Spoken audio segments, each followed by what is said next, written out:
Pour les autres, elle est une bonne personne qui rend l'affection qu'on lui porte. Après son renvoi, une sœur l'aide et elle lui en est reconnaissante. Par affection pour elle, elle ne pratique pas la vérité quand cette sœur enfreint un principe à plusieurs reprises dans son devoir. Alors le travail de l'Église en souffre et elle se sent coupable. Grâce à ce que la parole de Dieu révèle, elle voit qu'elle n'est pas une bonne personne. Elle regrette ses actes et elle fait le serment de se repentir. En agissant selon les principes, elle trouve enfin la paix et la libération.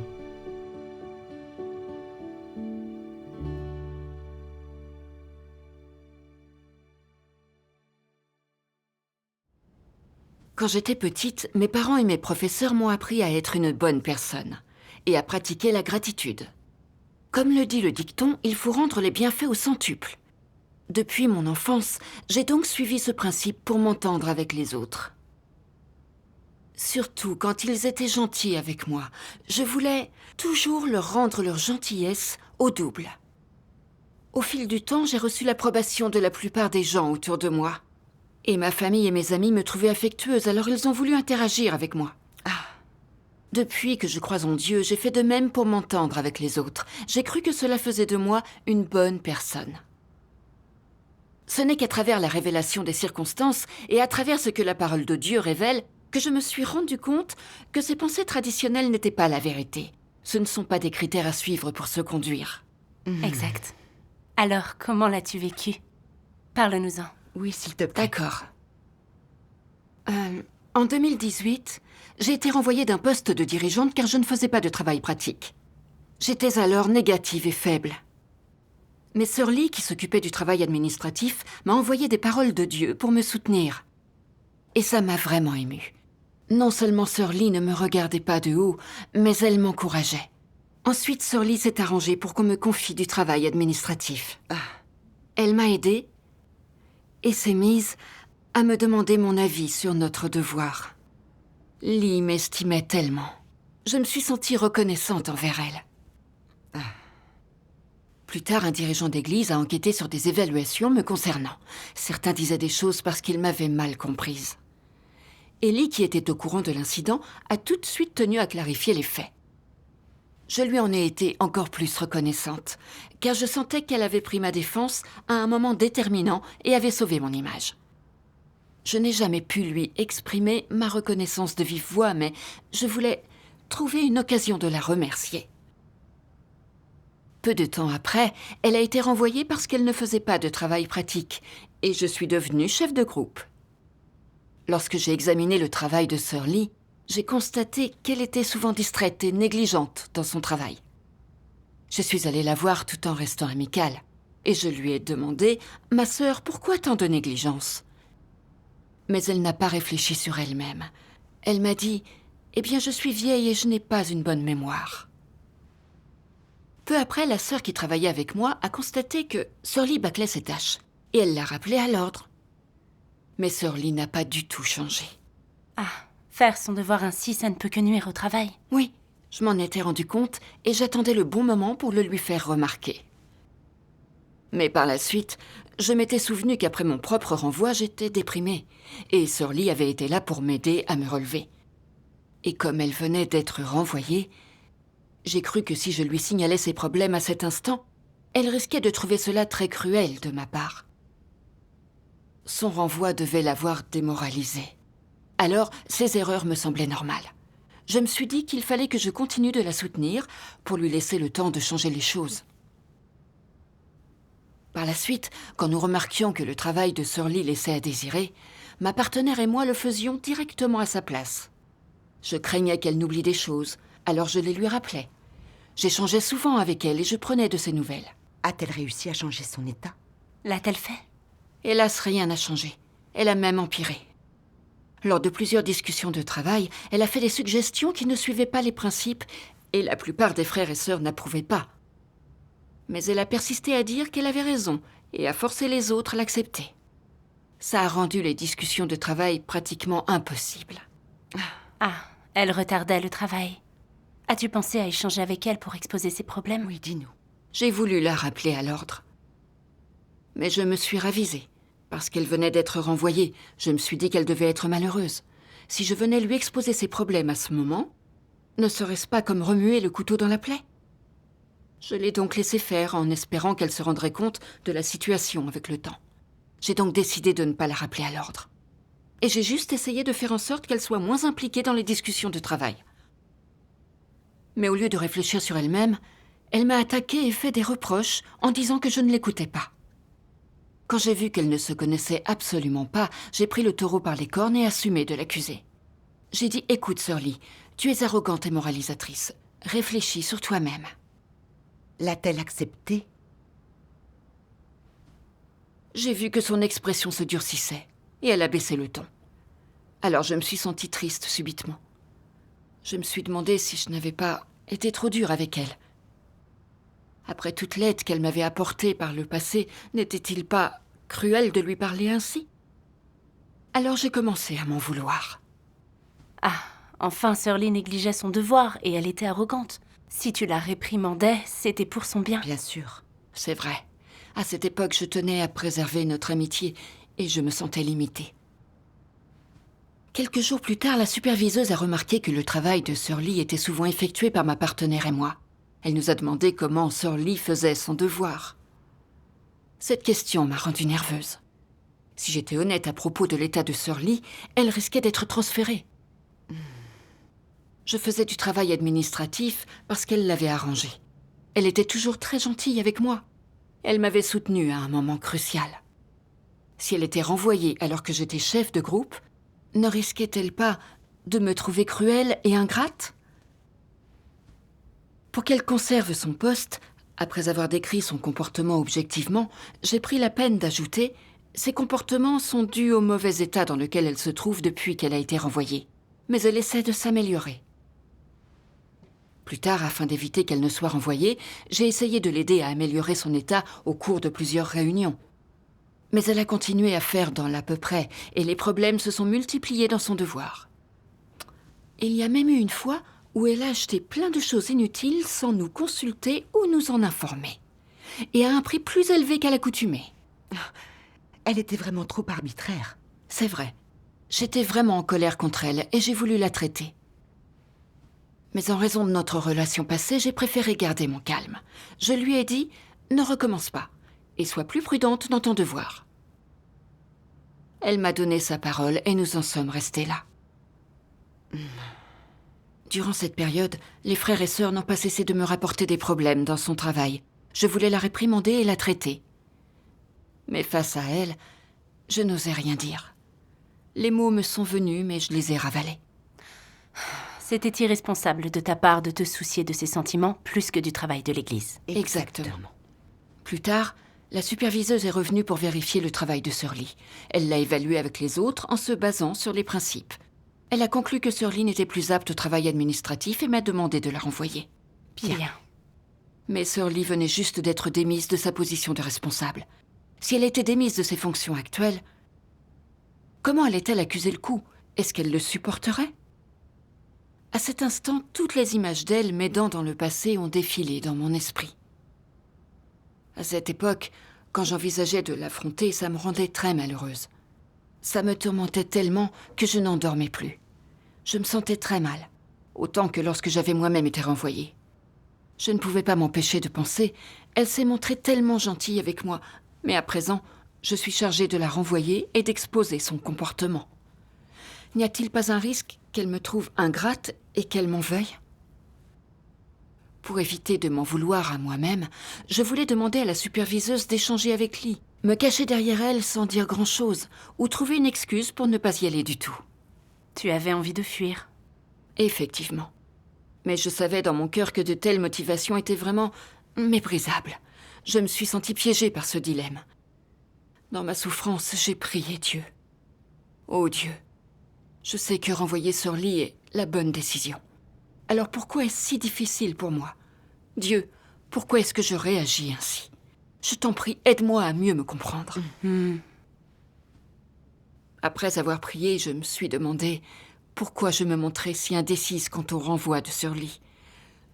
alors que je n'avais aucun mal à renvoyer d'autres personnes. En cherchant, j'ai lu ces paroles de Dieu.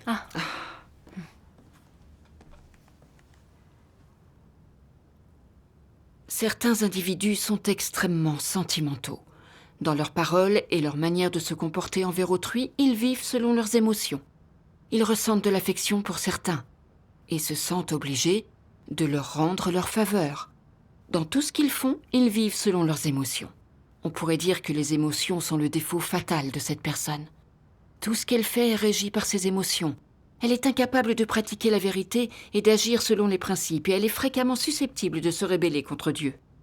Les émotions sont sa plus grande faiblesse, son défaut fatal, et elles peuvent très bien la conduire à la ruine. Les gens trop émotifs ne peuvent pas pratiquer la vérité et obéir à Dieu.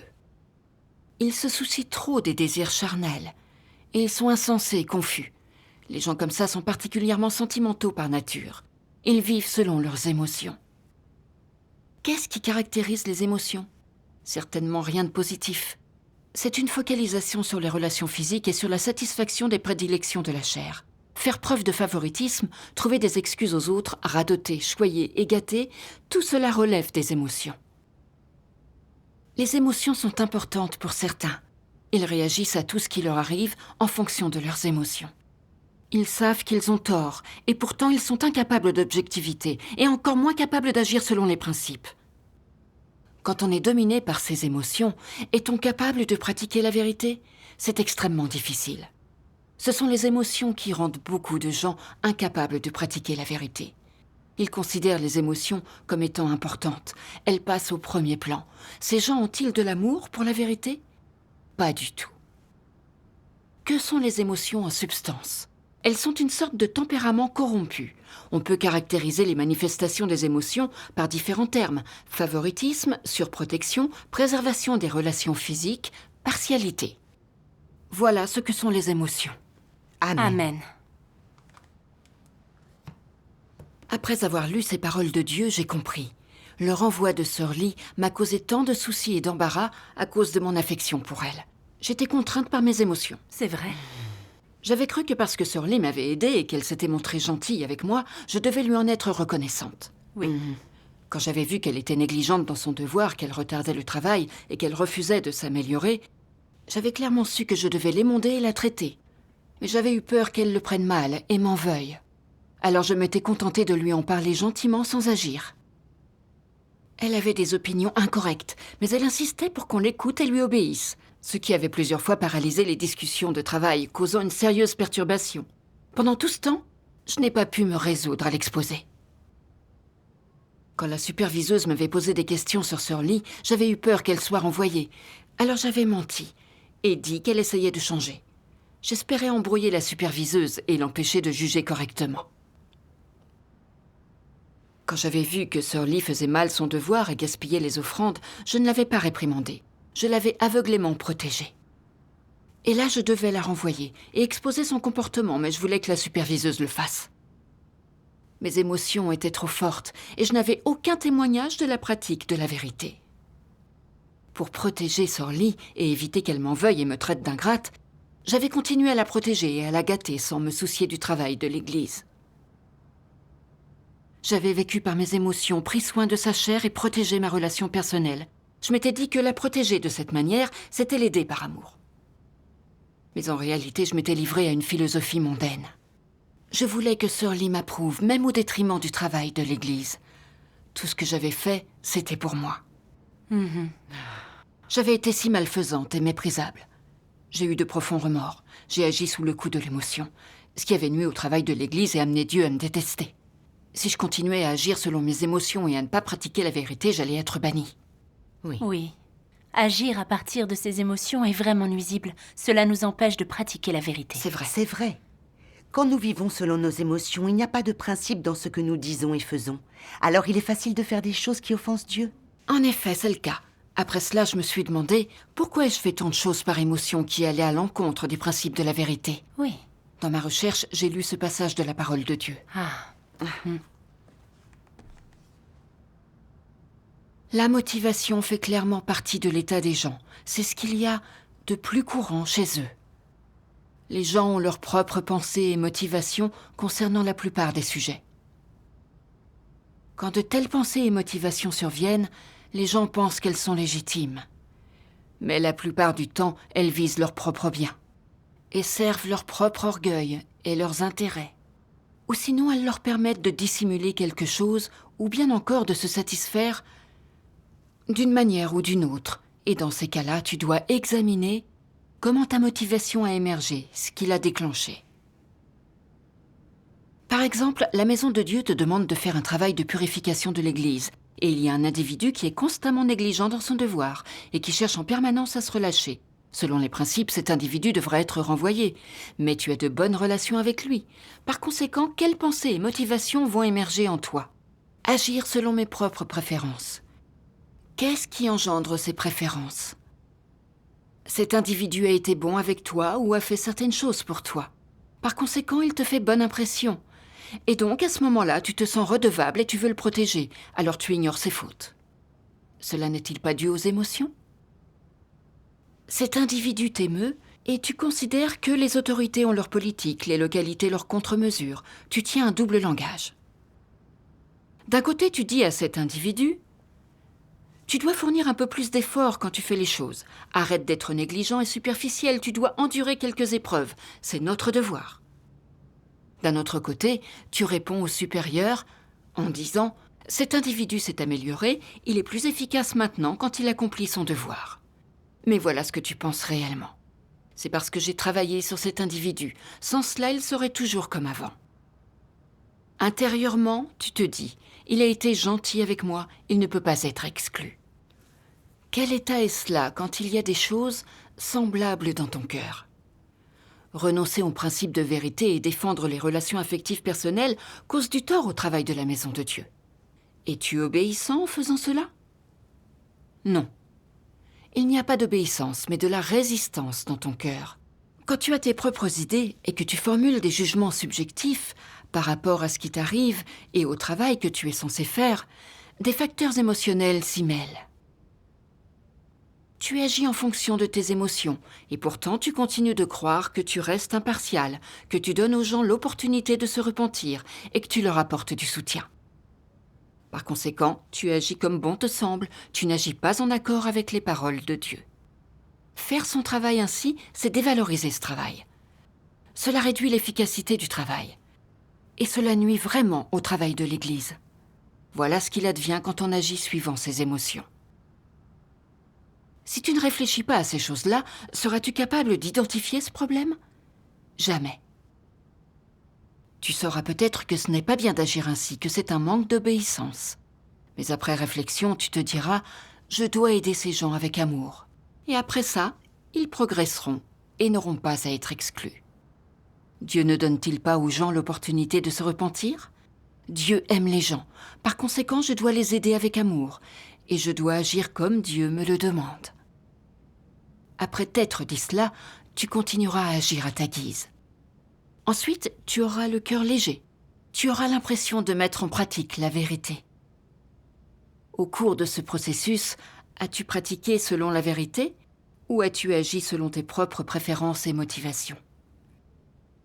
Tu as agi entièrement selon tes propres préférences et motivations. Tout au long du processus, tu as usé d'une prétendue bienveillance et d'un soi-disant amour, ainsi que d'émotions et de philosophie interpersonnelle, dans le but d'arranger les choses, et tu as tenté de rester neutre. On aurait pu croire que tu aidais cet individu avec amour, mais dans ton cœur, tu étais en fait dominé par l'émotion. Et dans ton cœur, tu craignais profondément que le supérieur ne le découvre. Tu as essayé de rallier cet individu en faisant des compromis, afin que personne ne se sente offensé et que le travail soit fait. Les incroyants tentent de rester neutres de la même manière. Amen. Amen. Dieu présente les choses si clairement. L'essence et le fait de ce que nous faisons sont exposés si clairement dans sa parole. C'est vrai. C'est vrai. Préserver nos relations avec les autres par l'émotion, ce n'est vraiment que protéger nos intérêts. Si Dieu ne nous révélait pas ainsi, nous ne saurions pas ces choses. Effectivement. C'est très vrai. Je m'en suis rendu compte qu'après avoir lu cette parole de Dieu. Pourquoi n'avais-je pas voulu exposer les problèmes de Sœur Lee? Pourquoi l'avais-je même protégée? C'est parce que je voulais qu'elle m'approuve. J'étais contrôlée par une idée satanique. La bonté qu'on vous montre, rendez-la au centuple. J'utilisais cette idée comme principe pour interagir avec les autres. Je croyais qu'il fallait être affectueux et loyal envers autrui. Donc, s'ils étaient gentils avec moi, je devais rendre cette gentillesse. Sinon, on me traiterait d'ingrate et ça me vaudrait d'être rejetée. Oui. Donc, quand j'avais vu Sir Lee m'aider, s'occuper de moi et prendre ma défense, je m'étais dit que je devais lui rendre l'appareil. Quand j'avais vu qu'elle manquait constamment à son devoir, j'avais violé les principes et nui au travail de l'Église pour ne pas avoir à la traiter. Plus gravement, j'avais continué à offrir aveuglément amour et échange pour l'aider. J'avais menti pour dissimuler le fait qu'elle faisait dans l'à peu près et perturbait le travail de l'Église. J'avais fait cela purement pour faire croire que j'étais reconnaissante et gentille envers les autres. Grâce à ce que la parole de Dieu a révélé, j'ai finalement vu que ces idées et points de vue ne faisaient que corrompre les gens. Je vivais selon ces choses, sans distinguer le bien du mal et j'agissais sans principe. En apparence, j'accomplissais mon devoir, mais en réalité, je suivais ma propre volonté, sans aucune obéissance à Dieu. J'avais entravé le travail de l'Église et résisté à Dieu sans m'en rendre compte. Oui. Ah, si nous croyons en Dieu, mais vivons selon ses idées. Même si notre comportement a l'air bon et que nous nous entendons bien avec les gens, aux yeux de Dieu, nous restons des gens qui lui résistent. C'est vrai. Ce n'est qu'alors que j'ai acquis un certain discernement sur ces points de vue sataniques et méprisables. J'ai vu que toutes ces choses émanaient de Satan et allaient à l'encontre de la vérité. Oui. Elles étaient contaminées par les intérêts et les désirs humains et elles étaient mauvaises. Elles ne devaient pas être mes critères de conduite. Quelques jours plus tard, j'ai vu un autre passage de la parole de Dieu et j'ai acquis une compréhension de l'essence de cette question.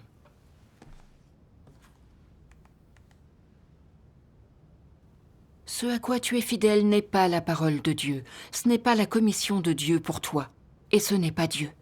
C'est une philosophie satanique de vie et une logique satanique. Tu crois en Dieu tout en trahissant ouvertement Dieu et la parole de Dieu. C'est un grave problème, n'est-ce pas? Ce n'est pas simplement un manquement à la parole de Dieu et à tes devoirs. C'est prendre les plans et la philosophie de vie de Satan pour la vérité, les suivre et les pratiquer.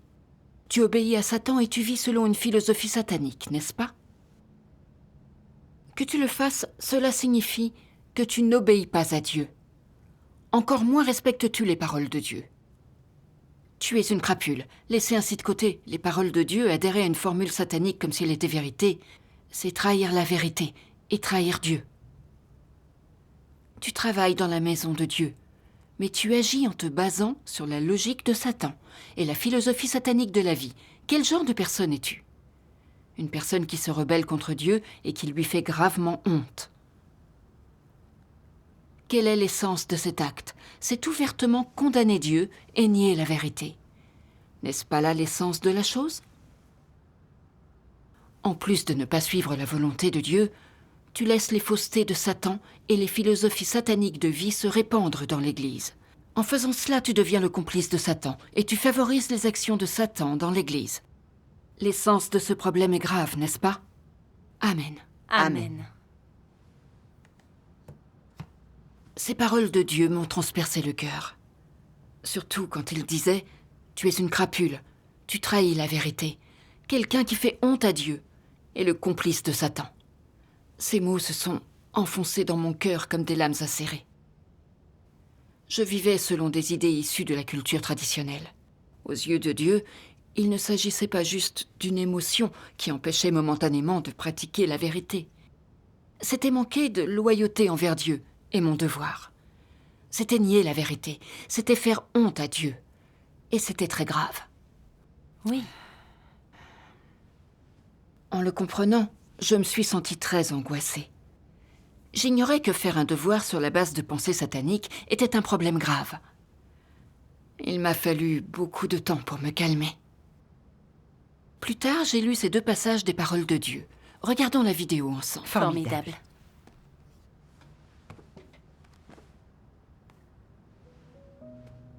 Dieu Tout-Puissant dit : parmi l'humanité tout entière, il n'existe pas un seul peuple chez lequel domine la vérité. Qu'un peuple ait ou non produit d'anciennes, de mystérieuses ou de grandes idées, ou une culture traditionnelle, et quelle que soit l'éducation qui lui a été léguée, ou la connaissance qu'il possède, une chose est sûre, rien de tout cela n'est la vérité, ni n'a le moindre rapport avec la vérité. Il y a des gens qui disent « Certaines morales, ou bien les notions qui servent à évaluer le bien et le mal, le noir et le blanc, contenues dans les notions traditionnelles, semblent assez proches de la vérité.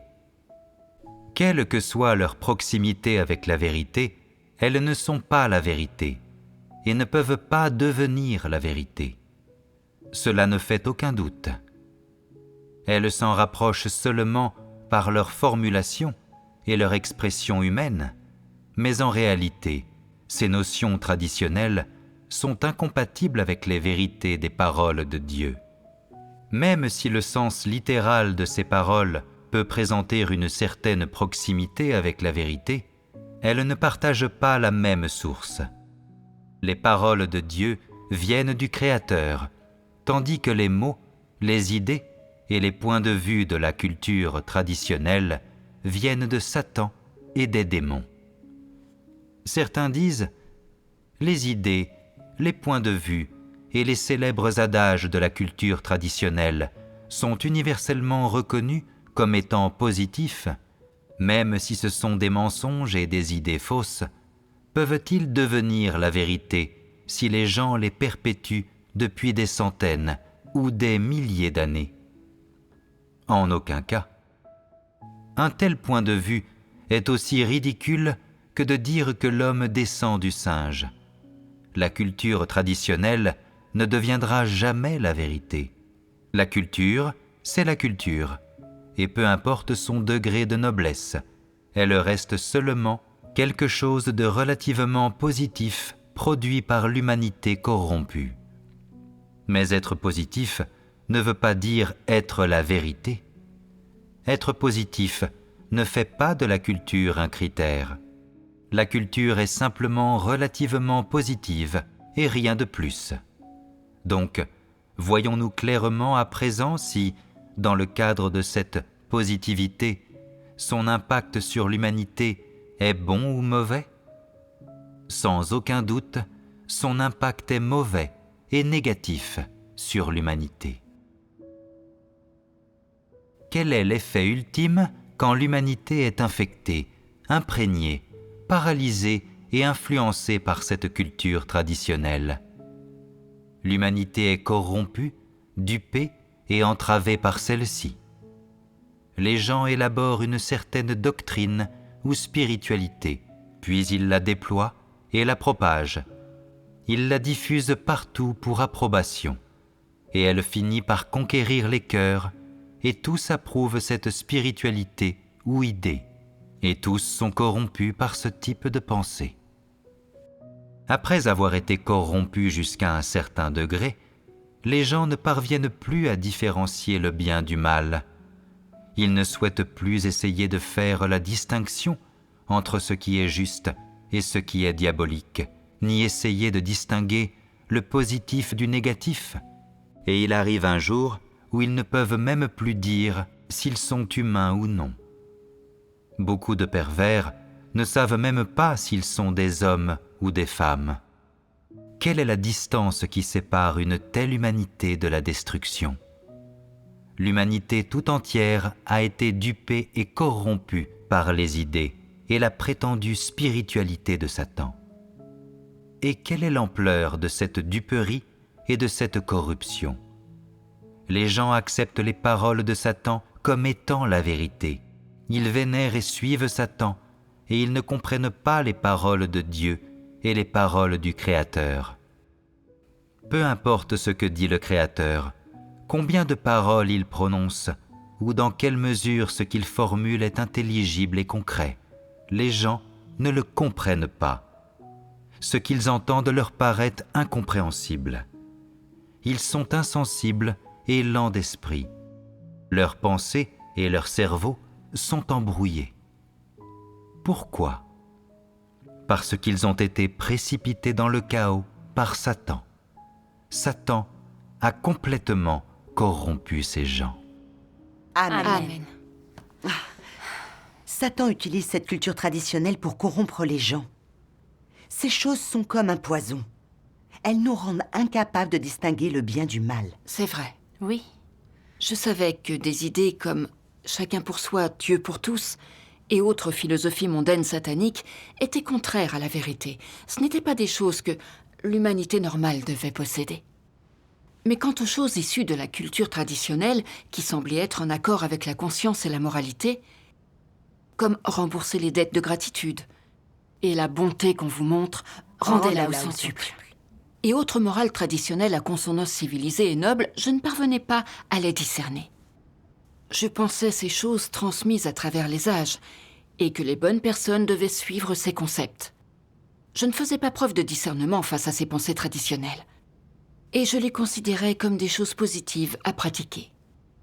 Si j'allais à l'encontre de ces choses, je me sentais mal à l'aise, et je craignais que les gens me condamnent et me rejettent.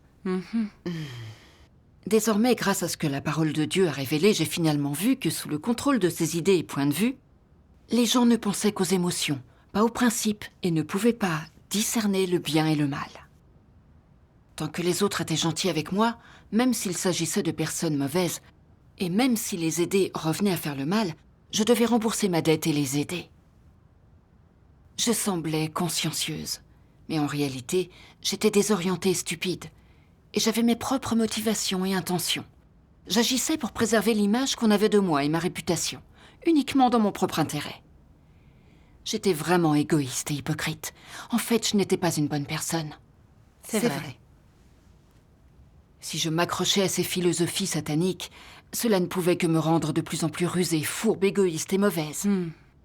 J'ai vu que ces idées traditionnelles apparemment nobles et légitimes n'étaient que des bombes déguisées. Elles semblent nobles et conformes à la moralité et l'éthique humaine, mais en réalité, elles sont en fait hostiles à la vérité. Et Satan s'en sert pour corrompre les gens. Exact. Le concept traditionnel de rendre la bonté au centuple est trompeur pour les gens. Oui. Lorsque nous vivons selon cette idée, nous pensons toujours que, quand on nous aide, on doit rendre l'appareil. Sinon, nous n'avons ni humanité ni conscience, et nous nous sentons coupables. Ce genre de pensée fait que les gens se sentent asservis. C'est vrai, oui. C'est vrai. J'ai compris que même si je croyais en Dieu depuis des années, comme je n'avais pas pratiqué la vérité et j'avais vécu selon ces idées traditionnelles, j'avais vu un sens moral en toute chose et voulu rendre leur bonté aux gens, et je n'avais pas su discerner le bien du mal. J'avais été une vraie idiote. Dieu a exprimé tant de vérité dans les derniers jours, et il a révélé tous les aspects de la vérité qu'il fallait pratiquer de façon concrète, pour que nous nous conduisions conformément à la vérité et à sa parole, et que nous protégions le travail de l'Église. Mais moi, je n'avais fait mon devoir que pour préserver mes relations. Je n'avais pas cherché la vérité, je n'avais pas protégé le travail de l'Église. Au contraire, je lui faisais honte. Lorsque j'ai reconnu cela, j'ai éprouvé culpabilité et remords pour tout ce que j'avais fait. Je me suis présentée devant Dieu et j'ai prié.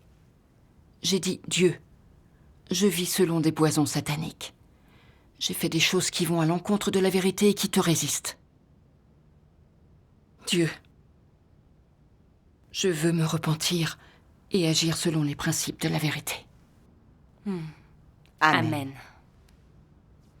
Après cela, je me suis interrogée. Puisque vivre selon ces idées issues de la culture traditionnelle ne signifiait pas que j'avais une bonne humanité, que voulait dire avoir une bonne humanité? Oui. Puis j'ai vu ce passage de la parole de Dieu, qui m'a fourni une norme pour évaluer les choses. Puis-je le lire? Bien sûr. Tiens. Merci. Il doit y avoir une norme pour avoir une bonne humanité. Ça n'implique pas de prendre le chemin de la modération, de ne pas s'en tenir aux principes, de s'efforcer de n'offenser personne, de chercher à s'attirer des faveurs, d'être gentil avec tout le monde, et d'amener tout le monde à dire du bien de vous. Ce n'est pas la norme. Alors, quelle est la norme? C'est d'avoir des principes et d'assumer ses responsabilités dans sa façon de considérer Dieu. La vérité, l'accomplissement du devoir et toutes sortes de gens, d'événements et de choses. C'est évident pour tout le monde. Chacun le sait dans son cœur. De plus, Dieu sonde le cœur des hommes et connaît leur situation, quelle qu'il soit. Aucun d'entre eux ne peut berner Dieu. Certains hommes se vantent toujours de posséder une bonne humanité, de ne jamais dire du mal des autres, de ne jamais nuire aux intérêts de quiconque, et ils affirment n'avoir jamais convoité les biens d'autrui. Quand il y a des conflits d'intérêts, ils préfèrent même subir des pertes plutôt que de profiter des gens. Et tous les autres pensent qu'ils sont bons. Mais quand ils font leur devoir dans la maison de Dieu, ils sont astucieux, complotant toujours à leur avantage. Ils ne pensent jamais aux intérêts de la maison de Dieu. Ils ne considèrent jamais comme étant urgent ce que Dieu considère comme étant urgent. Ne pensent jamais comme Dieu et ne mettent jamais de côté leurs propres intérêts pour leurs devoirs. Ils ne renoncent jamais à leurs propres intérêts. Même quand ils voient des malfaiteurs commettre le mal, ils ne les dénoncent pas, ils n'ont aucun principe. Quelle sorte d'humanité est-ce là? Ce n'est pas une bonne humanité.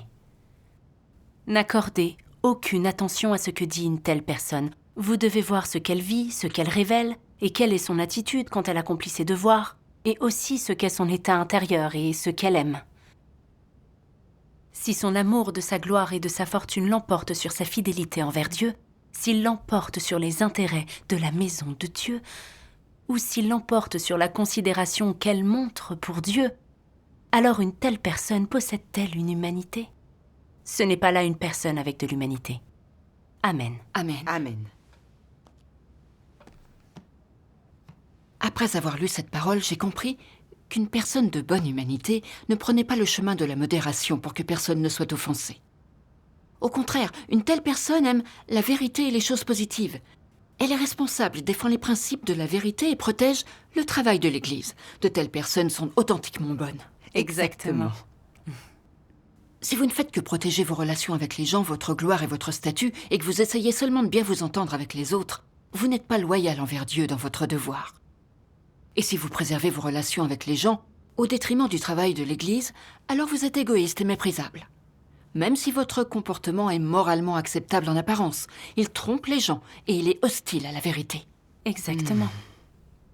J'ai compris que j'avais vécu selon ces valeurs traditionnelles et que je m'étais déguisée en une bonne personne. En réalité, je n'avais fait que devenir de plus en plus égoïste. Tout ce que j'avais fait, c'était pour protéger ma réputation et mon statut et satisfaire mes ambitions personnelles. Ce n'était pas humain. C'était même démoniaque. Avant, pour juger l'humanité d'une personne, je me basais sur mes notions. Ça ne correspondait pas à la vérité. Et ça ne correspondait pas aux normes de Dieu pour évaluer les gens. Oui. Je croyais aussi que les personnes qui se comportaient bien en apparence avaient une bonne humanité. En y réfléchissant, j'ai compris que seuls ceux qui aiment et pratiquent la vérité sont des gens de bonne humanité. Oui. Au cours des jours suivants, j'ai songé à la manière de pratiquer en accord avec la vérité et la volonté de Dieu. Dans la parole de Dieu, j'ai lu ceci.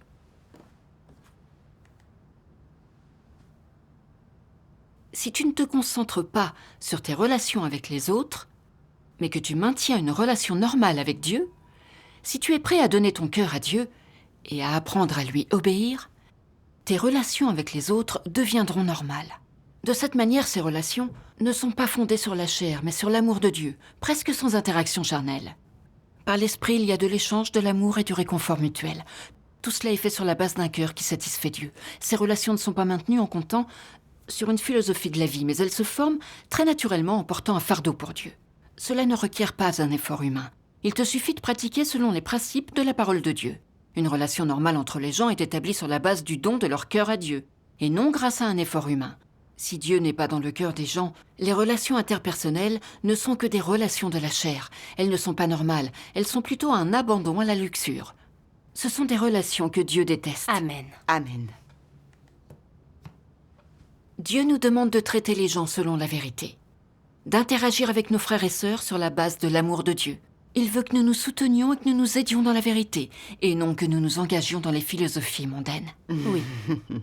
Sœur Lee m'avait aidé autrefois, et c'était là les arrangements de Dieu, c'était l'amour de Dieu.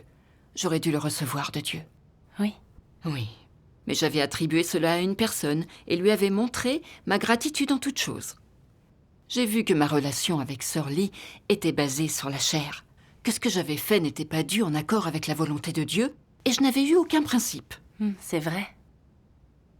En fait, lorsque les autres subissent des échecs et deviennent passifs et faibles, échanger sur les paroles de Dieu pour les aider est en accord avec les principes, et c'est ce que nous devons faire. Oui. Mais ceux qui bâclent constamment leurs tâches et qui sont irresponsables, ou même qui perturbent et dérangent le travail de l'Église, devraient être limités, exposés ou renvoyés. Nous ne devons pas les protéger à cause de nos sentiments. Même dans l'affection, il faut respecter les principes. C'est vrai. Sœur Lee avait été irresponsable. Elle avait manqué à ses devoirs après avoir été renvoyée. Et elle n'avait eu aucune réelle compréhension de ses problèmes. Si j'avais analysé son comportement et la nature du problème en échangeant sur la parole de Dieu, afin qu'elle puisse réfléchir sur elle-même et se repentir, cela aurait été de l'amour pour elle. Cela aurait aidé Sœur Lee comme le travail de l'Église. Oui. Oui. Quand j'ai compris cela, j'ai été grandement soulagée. Et je n'ai plus voulu préserver ma relation charnelle. Dieu soit loué. Dieu soit loué. Après cela, j'ai utilisé la parole de Dieu pour exposer l'attitude de Sœur Lee envers son devoir et ses comportements, et je l'ai démise de son devoir. Après cet échange, je me suis sentie très en sécurité. Finalement, Sœur Lee ne m'en a pas voulu, et elle a pu le recevoir de Dieu. Elle a dit que si elle n'avait pas été renvoyée et exposée, elle n'aurait jamais compris que ce qu'elle faisait pouvait être si perturbateur, et qu'elle n'avait pas à se plaindre d'avoir été traitée ainsi. C'est merveilleux. En l'entendant dire cela, j'ai vraiment ressenti que ce n'est qu'en pratiquant la vérité que nous pouvons réellement être bénéfiques aux gens. Et je me suis aussi sentie en sécurité. C'est vrai. Dieu soit Rendons loué. grâce à Dieu. En y repensant maintenant, je vois que ces choses apparemment civilisées issues de la culture traditionnelle ne sont pas la vérité, même si beaucoup les promeuvent et les admirent. Elles sont absurdes et mauvaises, et elles ne peuvent que nuire aux autres. C'est vrai. C'est vrai. Seule la vérité est le critère qui nous permet d'agir et de nous conduire. Exactement. Je remercie Dieu d'avoir mis en place ces environnements pour changer mes opinions erronées. Et je suis reconnaissante à Dieu de m'avoir sauvée. Dieu soit Dieu loué. soit loué.